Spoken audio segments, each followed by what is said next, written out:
Hello everyone. So we are discussing the problem examples of the chapter Structure of Atom, and today we will discuss the second last example of this chapter, which is example number 17. So here the question is, what is the total number of orbitals associated with the principal quantum number n is equals to 3? n is equals to 3 आपको दिया हुआ है principal quantum number, आपको बताने हैं इसके corresponding total number of orbitals. कैसे बताएंगे बेटा? इसको करने के दो तरीके. एक तो या तो आपको डायरेक्टली फॉर्मूला याद हो. डायरेक्ट फॉर्मूला क्या है बेटा? नंबर ऑफ ऑर्बिटल्स होते हैं n square. n is principal quantum number, कितना दिया हुआ है 3, तो ये हो जाएगा 3 का square which is equal to 3 into 3 that is 9. तो ये आ गया आपका आंसर. ठीक है, इतना सिंपल क्वेश्चन. दूसरा तरीका क्या है? आप पूरी n, l, ml की वैल्यूज लिख के करें. कैसे करेंगे? देखो बेटा, n की वैल्यू आपको गिवन है 3, तो n की वैल्यू 3 होगी तो l की वैल्यू कितनी कितनी हो सकती है? l हो सकता है 0 से n-1 तक, मतलब 0 से 2. तो l हो सकता है बेटा 0, l हो सकता है 1 और l हो सकता है 2. राइट? ml की वैल्यूज क्या क्या हो सकती है बेटा? 0 होगा तो ये होगा सिर्फ 0. 1 के कॉरस्पॉन्डिंग क्या क्या हो सकती है? -l to +l, तो -1 फिर 0 और फिर +1. 2 के कॉरस्पॉन्डिंग क्या क्या वैल्यू होंगी? -2, -1, 0, +1, +2. ये कैसे लिखा बेटा मैंने? देखो यहां पर अगर आपके पास है n, तो l की वैल्यूज कितनी हो सकती है बेटा?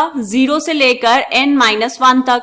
और ml की वैल्यूज कितनी होती है? -l से +l. राइट? ये टोटल कितनी होनी चाहिए? ये टोटल होती है बेटा 2l + 1 के इक्वल.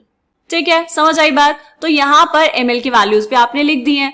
अब ये जो ml की वैल्यूज होती हैं, थोड़ा सा और मैं यहां पर समझा देती हूँ आपको, थोड़ा सा और एक्सप्लेन कर लेते हैं जब हम बात कर ही रहे हैं. तो ml 0 मतलब यहां पर क्या होगा बेटा? एक ऑर्बिटल. यहां पर आई ml की 3 वैल्यूज, तो यहां पर कितने ऑर्बिटल्स होंगे बेटा? यहां पर होंगे टोटल 3 ऑर्बिटल्स. फिर यहां पे आई 5, तो 5 के कॉरस्पॉन्डिंग क्या होगा? यहां पर बनेंगे 5 orbitals. 1, 2, 3, 4 and last one is 5. Right? और अगर हमें इनका नाम देना हो तो कैसे देंगे बेटा? 0 के कॉरस्पॉन्डिंग क्या होता है? S, 1 क्या होता है? P और 2 क्या होता है? D. SPD. ठीक है, अब यहां पर ये SPD मैंने लिखा है तो उसको 0S और 1P और 2D नहीं पढ़ लेंगे, इसलिए मैं यहां से इसको अभी हटा देती हूं और हम इनका नाम लिखते हैं राइट साइड पे. ये है L0, ML0, n is equal to 3. तो ये वाला जो ऑर्बिटल है ये होगा 3s, ये वाले जो ऑर्बिटल्स है ये होंगे 3p और ये लास्ट वाले जो है ये होंगे बेटा 3d. आपसे पूछा है टोटल नंबर ऑफ ऑर्बिटल्स, तो s ऑर्बिटल में है 1, p में है 3 और d में है 5. ऐड करेंगे सबको बेटा तो कितना हो जाएगा? यहाँ पे 1 + 3 + 5, टोटल कितना आया? 9. तो आप यहां से भी काउंट कर सकते हैं. ये वैल्यू भी कितनी आएगी बेटा? 9 के इक्वल आएगी. ठीक है, समझ आया कैसे लिखना है? n की वैल्यू दी हो तो l की वैल्यूज कहां से कहां लिख सकते हैं और ml की वैल्यूज कहां से कहां लिख सकते हैं. राइट? अब चेक करते हैं आपकी एनसीईआरटी बुक में इसका सॉल्यूशन. देखो बेटा सॉल्यूशन कैसे दिया है इसका. For n is equals to 3 the possible values of l are 0, 1 and 2. ये हमने बात कर ली है.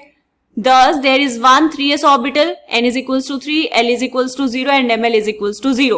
There are 3 3p orbitals, n is equals to 3, l is equals to 1 and ml is equals to -1, 0, +1.